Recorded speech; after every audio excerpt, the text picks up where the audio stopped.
மத்தியானம் லஞ்சுக்கு மோர் குழம்பும் பூசணிக்காய் முறுக்கும் பீன்ஸ் பருப்பு ஊசில் பண்ண போகிறேன். பீன்ஸ் எடுத்து வச்சுருக்கேன், சின்ன சின்னதாக கட் பண்ணிடலாம்.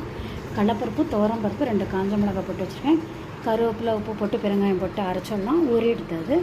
காய் கட் பண்ணிட்டு வேக வச்சுட்டு பண்ணலாம். காயில் பீன்ஸில் உப்பு மஞ்சள் பொடி போட்டாச்சு. பருப்பு ஊசிலிக்கு வேக வச்சிடலாம். மிக்ஸி ஜாரில் போட்டு உப்பு, கொஞ்சோண்டு பெருங்காயம், கருவேப்பிலை போட்டு 1-2 அரைச்சிடலாம். நைஸாக அரைக்காமல் கரகரன்னு அரைச்சி எடுத்துடலாம். அரைச்சோண்டுலாம் கரகரன்னு இல்லை பெருங்காய வாசனை தூக்கலாக வாசனையாக இருக்குது. பூசிக்கு காயை வேக வச்சுருந்தாச்சு. கடுகு தளிச்சுக்கிட்டு அரைச்ச விழுத போட்டாச்சு. கடலைப்பருப்பு, துவரம்பருப்பு, காஞ்ச மிளகாய், பெருங்காயம், உப்பு போட்டு அரைச்சதை வதக்கிடலாம். நல்லா வதங்கினோடனே அப்புறம் காயை போட்டுட்டு பண்ணிடலாம். பருப்பு வறுத்து வதங்கின்னு இருக்குது. கொஞ்சம் எண்ணெய் விட்டு, எண்ணெய் கம்மியாக இருந்ததுன்னா வதங்கட்டும். வதங்கி எடுத்து இப்போ வேக வச்ச பீன்ஸை போடணும். இப்பயும் சேர்த்து போட்டு வதக்கியாச்சு. சுவையான பருப்பு ரெடி ஆகிட்டுருக்கு. சில பேர் வீட்டில் வேக வைப்பாங்க அரைச்சதை.